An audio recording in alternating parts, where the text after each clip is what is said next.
Hello guys, welcome back to our channel Winsworld TV.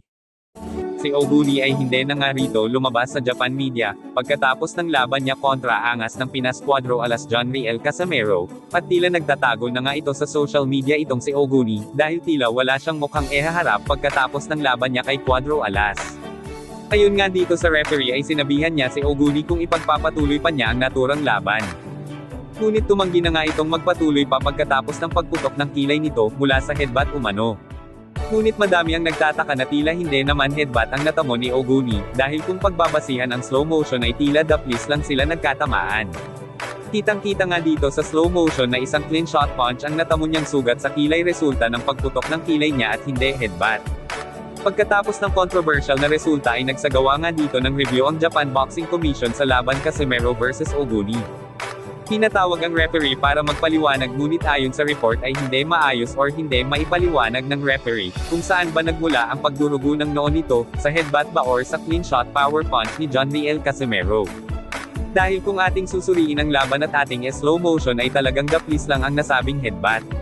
Kitang-kita din sa slow motion na ang tumama kay Oguni ay super power punch left hook ni Cuadro Alas John Riel Casimero.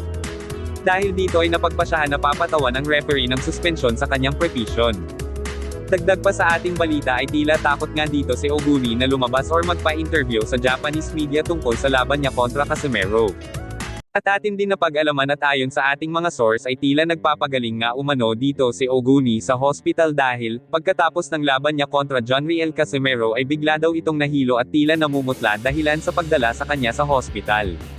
Kung nakita nyo ang replay sa solidong sandok ni John Riel Casimero ay tila isa itong basag pa nga sa lakas ng suntok nito, dahil ang kanan at kaliwa ni John Riel Casimero ay napakadelikado sa oras na matamaan ka ng kanyang solidong suntok.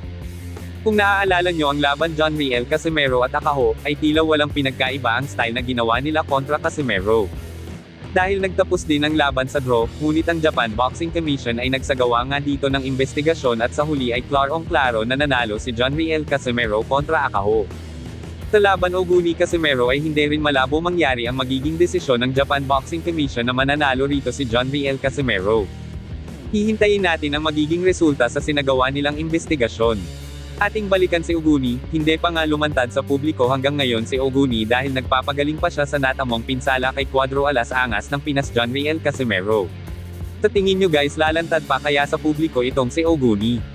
Makaka-recover pa kaya itong si Oguni sa natamong pinsala at makakabalik pa kaya siya pagboboxing? Thank you so much. Salamat sa inyong panunood. This is Winsworld TV, saying peace, love and good vibes lang tayo lagi, okay? Alright.